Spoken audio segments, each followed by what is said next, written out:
Assalamualaikum warahmatullahi wabarakatuh.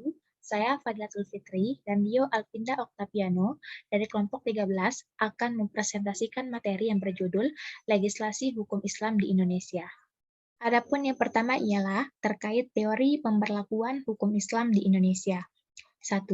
Penerimaan hukum Islam secara penuh atau teori receptio in complexu. Periode penerimaan hukum Islam secara penuh atau receptio in complexu adalah periode di mana hukum Islam diberlakukan sepenuhnya oleh orang-orang Islam sebagai pegangan dalam kehidupan beragama. Sebelum Belanda datang ke Indonesia, hukum Islam telah banyak mendirikan lembaga-lembaga peradilan agama. Lembaga-lembaga peradilan agama ini didirikan di tengah-tengah kerajaan atau kesultanan dalam rangka membantu menyelesaikan masalah-masalah yang berkaitan dengan Islam, di mana pada saat itu hukum pernikahan dan hukum kewarisan Islam telah menjadi hukum yang hidup dan berlaku di Indonesia. Oleh sebab itu, tidak heran jikalau Badan Peradilan Agama secara tetap dan mantap menyelesaikan perkara-perkara perkawinan dan kewarisan orang Islam. 2. Penerimaan hukum Islam oleh hukum adat atau teori resepti. Periode penerimaan hukum Islam oleh hukum adat dikenal dengan teori resepti, merupakan periode di mana hukum Islam baru diberlakukan apabila dikehendaki atau diterima oleh hukum adat. Sehingga dapat dikatakan bahwa teori resepti bertentangan dengan teori receptio in complexu. Teori ini dikemukakan oleh Profesor Christian Snokhorgrone dan dikembangkan oleh Pan Cohen-Homan dan Terhar. Teori ini dijadikan alat agar orang-orang pribumi jangan sampai kuat memegang ajaran dan hukum Islam, karena dikhawatirkan mereka akan sulit menerima dan terpengaruh oleh budaya Barat, serta mereka khawatir akan ajaran pan-Islamisme yang ditiupkan oleh Jamaluddin Al-Afghani berpengaruh di Indonesia. Upaya pemerintah Hindia Belanda dalam rangka melumpuhkan hukum Islam dengan bertopeng di belakang teori resepti. Hal tersebut tercermin dalam beberapa peraturan perundang-undangan dan berbagai peraturan, di antaranya A. SFBL 1915-732 yang diberlakukan sejak Januari 1919 sama sekali tidak memasukkan unsur-unsur fikih jinayah seperti hudud dan kisos dalam lapangan hukum pidana. B. Pemerintah Hindia Belanda berusaha menghancurkan hukum Islam tentang ketatanegaraan dan politik dengan cara melarang pengajian yang menyangkut hukum tata negara dan penguraian Al-Quran serta hadis yang berkenaan dengan politik dan kenegaraan. C. Bidang fikih muamalah pula dipersempit dengan membatasi pada hukum perkawinan dan kewarisan, disertai usaha agar hukum kewarisan tidak dijelaskan kepada kaum muslim. Upaya ini dilakukan melalui langkah-langkah sebagai berikut. A. Menanggalkan wewenang ROT di Jawa dan Kalimantan Selatan untuk mengadili masalah waris. B. Memberi wewenang memeriksa masalah waris kepada Landrot. C. Melarang menyelesaikan perkara dengan hukum Islam jika di tempat perkara tidak diketahui bagaimana bunyi hukum adat. Teori resepti berlaku hingga tiba zaman kemerdekaan Indonesia. 3. Teori resepti exit. Teori resepti exit menyatakan bahwa pemberlakuan hukum Islam tidak harus didasarkan atau tidak harus bergantung kepada hukum adat. Bapak berlakunya teori resepti exit bagi hukum Islam di Indonesia adalah Profesor Dr. Hazairin SH. Beliau menyatakan bahwa teori resepti harus exit dari tata hukum Indonesia merdeka, karena teori resepti bertentangan dengan Al-Quran dan Sunnah. 4. Teori receptio al contrario. Teori receptio al contrario adalah kebalikan dari teori resepti.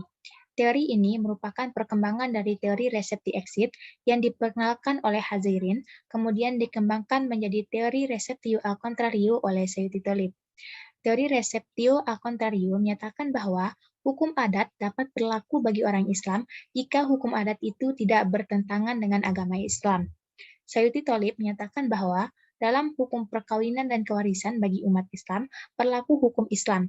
Hal ini sesuai dengan keyakinan, cita-cita, dan moral. Dan teori ini menyatakan bahwa hukum adat bisa berlaku bagi orang Islam manakala tidak bertentangan dengan hukum Islam. Dengan demikian, jelaslah bahwa teori receptio al contrario merupakan kebalikan dari teori resepti. 5. Teori eksistensi. Teori eksistensi merupakan teori yang digagas oleh Ismail Sani dan Ikhtianto yang menegaskan keberadaan hukum Islam yang tidak dapat dilepaskan dengan sistem dan perkembangan hukum Indonesia. Eksistensi hukum Islam dapat juga dimaknai bahwa hukum-hukum agama lain yang tumbuh di Indonesia memiliki eksistensi dan peran dalam sistem dan perkembangan hukum Indonesia. A. Peluang teori eksistensi. Berdasarkan realitas, peluang teori eksistensi dalam pemberlakuan hukum Islam di Indonesia bukanlah hal yang sulit. Hal tersebut sebenarnya terdapat 3 alasan. 1. Mayoritas penduduk bangsa Indonesia beragama Islam. 2. Umat Islam dalam kehidupan berbangsa dan bernegara sangat loyal dan berpartisipasi langsung dan tidak langsung dalam pembinaan perkembangan hukum Islam. 3. Telah disepakati bahwa hukum Islam adalah salah satu dari beberapa hukum di Indonesia. Peluang untuk produk hukum Islam sebagai salah satu instrumen penting di pengadilan agama dimanfaatkan dengan lahirnya berbagai macam perundang-undangan, baik yang berkaitan dengan perkawinan, zakat, haji dan wakaf, maupun yang berkaitan dengan ekonomi Islam dan jaminan produk halal. Konkretnya, mulai dari Undang-Undang Republik Indonesia nomor 1 tahun 1974 sampai Undang-Undang Republik Indonesia nomor 33 tahun 2014 tentang jaminan produk halal. B. Tantangan teori eksistensi. Terdapat 2 hal yang menjadi acuan tentang adanya tantangan dari umat Islam dalam mengapresiasi teori eksistensi, yaitu 1. Jika terdapat rancangan undang-undang yang bersumber dari umat Islam dan hukum Islam yang dibahas di Dewan Perwakilan Rakyat, maka tidak otomatis semua anggota Dewan Perwakilan Rakyat yang beragama Islam antusias memutuskan rancangan undang-undang tersebut. 2. Ketika hukum kewarisan dan ekonomi syariah melegitimasi agar semua perkara kewarisan dan sengketa ekonomi syariah untuk umat Islam diselesaikan di pengadilan agama menurut hukum kewarisan Islam dan hukum ekonomi syariah, ternyata masih ada umat Islam yang membawa perkaranya ke pengadilan negeri dan diselesaikan dengan menggunakan hukum umum. Adapun cara dalam menghadapi tantangan dalam mewujudkan teori eksistensi dalam pemberlakuan hukum Islam adalah dengan cara menunjukkan kualitas hidup umat Islam. Dengan demikian, teori eksistensi akan selalu eksis dalam pemberlakuan hukum Islam di Indonesia. 6. Teori Resoin atau Receptio Contextual Interpretatio. Teori Resoin adalah interpretasi secara kontekstual terhadap teks ayat-ayat Al-Quran. Teori ini dikemukakan oleh Afdol. Menurut Afdol, teori Resoin ini diperlukan untuk melanjutkan teori Receptio in Complexu, teori Recepti Exit, dan teori sentral yang telah memberikan landasan berlakunya hukum Islam di Indonesia. Lahirnya teori ini berdasarkan dari hasil penelitian yang menunjukkan bahwa 88,8% perkara warisan diputuskan di pengadilan negeri berdasarkan hukum adat. Kecenderungan masyarakat Islam lebih memilih penerapan hukum adat dibandingkan dengan hukum waris Islam.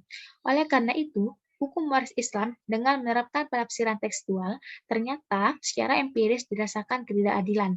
Untuk mengatasi hal tersebut, maka penerapan hukum waris Islam perlu dilakukan penafsiran ayat-ayat Al-Quran secara kontekstual. Dengan dasar pemikiran bahwa hukum yang diciptakan Tuhan bagi manusia pasti adil. Tidak mungkin Tuhan menurunkan aturan hukum yang tidak adil. Demikian pula persoalan waris laki-laki dan perempuan. Jika menggunakan interpretasi secara tekstual, ayat tersebut secara rasional dapat dinilai tidak adil. Berbeda halnya jika ayat tersebut ditafsirkan secara kontekstual pada kasus waris. Ayat tersebut dapat diinterpretasi bahwa bagian waris anak perempuan adalah minimal setengah bagian dari anak laki-laki. Adapun yang kedua ialah terkait kondisi sosial politik hukum Islam di Indonesia. Latar belakang lahirnya suatu hukum sangat berkaitan erat dengan perubahan-perubahan sosial yang berlangsung dalam kehidupan masyarakat. Baik itu kemajuan yang disebabkan oleh ilmu pengetahuan dan teknologi maupun karena perubahan kondisi politik dan kebijakan pemerintah. Dengan demikian, perubahan sosial termasuk konfigurasi politik dari suatu negara bisa menyebabkan perubahan hukum. Suatu golongan yang dominan dan dekat dengan penguasa politik itulah yang memperoleh kekuasaan untuk menetapkan hukum tertentu dan kebijakan-kebijakan lainnya. Dari sini dapat ditarik kesimpulan bahwa hukum Islam pada dasarnya juga atas kehendak penguasa. Dalam pengertian bahwa bagaimana dan seperti apa hukum Islam yang akan diberlakukan bagi masyarakat Indonesia tersebut adalah menjadi kebijakan politik penguasa sesuai dengan konfigurasi politik negara. Karena pemberlakuan hukum Islam sebagai hukum nasional perlu mendapatkan legitimasi negara. Secara sederhana dapat dijelaskan bahwa hukum nasional adalah hukum positif yang berlaku secara umum atau secara nasional bagi seluruh warga Indonesia, di mana hukum positif tersebut berasal dari hukum adat, hukum Islam, hukum Belanda, dan hukum internasional. Hukum positif secara garis besar berupa hukum acara dan hukum material. Hukum acara mengatur tentang proses dan prosedur pelaksanaan persidangan di pengadilan, sedangkan hukum material adalah seperangkat hukum yang dipakai sebagai landasan untuk menyelesaikan atau memutuskan suatu perkara yang disengketakan oleh pihak-pihak yang berperkara di pengadilan.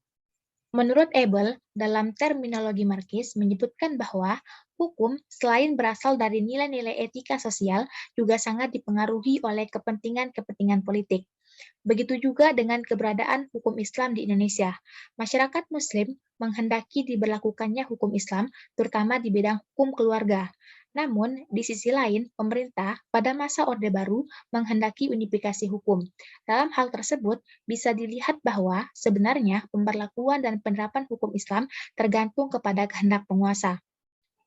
Sehingga negara memegang hak monopoli dalam pemberlakuan hukum di tengah-tengah kehidupan masyarakat melalui justifikasi dan legislasi kekuasaan negara yang menjadi alat kunci bagi aplikasi hukum Islam di Indonesia. Untuk materi selanjutnya akan disampaikan oleh rekan saya, yaitu Saudara Dio Alpinda Octaviano. Baik, saya Dio Alvinda Octaviano, NIM 200202110035, akan melanjutkan presentasi yang sudah disampaikan teman saya. Selanjutnya adalah proses legislasi hukum Islam di Indonesia. Selama ini, hukum Indonesia telah terbentuk atau dipengaruhi oleh 3 pilar subsistem hukum, yaitu sistem hukum Barat, hukum adat, dan sistem hukum Islam yang masing-masing merupakan subsistem hukum dalam sistem hukum Indonesia. Sistem hukum Barat merupakan warisan penjajah Belanda yang telah menjajah Indonesia selama 350 tahun. Penjajah telah sangat mempengaruhi sistem hukum negara kita. Sistem hukum adat didasarkan pada ideologi nasional Indonesia. Untuk memahami sistem hukum adat, seseorang harus menggali dasar ideologis yang hidup dalam masyarakat Indonesia.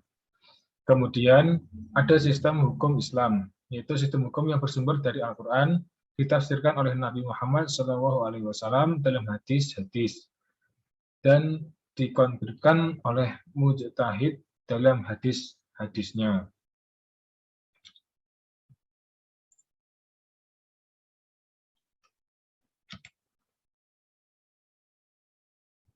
Jika diperhatikan sejarah dinamika hukum Islam di Indonesia, terdapat beberapa catatan, yaitu pertama, karakteristik hukum Islam Indonesia dominan diwarnai oleh kepribadian Arab atau Arab oriented dan lebih lekat kepada tradisi mazhab Syafi'i. Hal ini dapat dilihat dari kitab-kitab rujukan yang dipakai oleh para ulama yang kebanyakan menggunakan kitab-kitab fikih Syafi'iyah. Yang kedua, dilihat dari aspek materi substansi atau ruang lingkup, hukum Islam yang dikembangkan di Indonesia tampaknya lebih dititik beratkan pada hukum privat atau hukum keluarga, atau al-ahwal asy-syakhsiyah. Yang ketiga, dilihat dari aspek pemberlakuannya, tampaknya ada kecenderungan kuat bahwa hukum Islam diharapkan menjadi bagian dari hukum positif negara sebagai bentuk akomodasi pemerintah terhadap umat Islam. Selanjutnya adalah produk legislasi hukum Islam di Indonesia dalam bidang muamalah. Konsep hukum ekonomi Islam menjaga keseimbangan antara sektor real dan sektor moneter. Bahkan studi tentang sistem ekonomi hukum Islam menekankan bahwa masalah fiskal adalah masalah utama daripada memperhatikan masalah moneter. Fokus sistem ekonomi pada fiskal akan lebih mendorong pengembangan sektor real dan pemerataan, jika menghubungkan pengembangan konsep dan prinsip hukum untuk memberikan dasar arah hukum dan aturan positif dan kaidah-kaidah hukum tentang bagaimana seharusnya implementasi demokrasi ekonomi dilaksanakan dalam sistem ekonomi syariah, yang artinya mengarah pada wacana politik hukum ekonomi. Dasar politik hukum ekonomi Indonesia ada pada pasal 33 Undang-Undang Dasar tahun 1945, Pancasila, GBHN, dan Propenas, yang secara luas adalah penjabaran tentang demokrasi ekonomi. Selain undang-undang, dalam rangka penguatan hukum material ekonomi syariah, kita sudah memiliki populasi hukum ekonomi syariah atau KAHES yang berisi 4 buku, yaitu buku 1 tentang subjek hukum dan amwal, buku 2 tentang akad, buku 3 tentang zakat dan hibah, dan buku 4 adalah akuntansi syariah. Keberadaan KAHES ini belum ada dalam bentuk undang-undang, akan tetapi berbentuk peraturan Mahkamah Agung nomor 2 tahun 2008 yang dalam tata urutan perundang-undangan tidak termasuk sebagaimana dalam Undang-Undang nomor 12 tahun 2011 tentang pembentukan peraturan perundang-undangan. Selanjutnya adalah DSN MUI dan peranannya dalam ekonomi syariah Indonesia. DSN MUI merupakan organisasi yang didirikan oleh MUI secara struktural, berada di bawah MUI yang bertugas menangani masalah-masalah yang berkaitan dengan ekonomi syariah, baik yang berkaitan langsung dengan lembaga keuangan syariah maupun yang terkait langsung dengan lembaga lain. Pada prinsipnya, DSN MUI dibentuk untuk meningkatkan efisiensi dan koordinasi ulama dalam menangani persoalan-persoalan ekonomi dan keuangan. Selain itu, DSN MUI juga berperan sebagai pengawas, pengarah, dan fasilitator penerapan prinsip-prinsip dan nilai-nilai ajaran Islam. Penerapan Islam dalam kehidupan ekonomi. DSN dibentuk oleh MUI dan memiliki tanggung jawab dan wewenang untuk memastikan bahwa produk layanan dan kegiatan usaha lembaga keuangan syariah, antara lain bank, asuransi, reksadana, modal ventura, dan lain-lain sesuai dengan prinsip syariah. Nah, sekian dari kelompok kami. Jika ada yang kurang berkenan, mohon dimaafkan. Wassalamualaikum warahmatullahi wabarakatuh.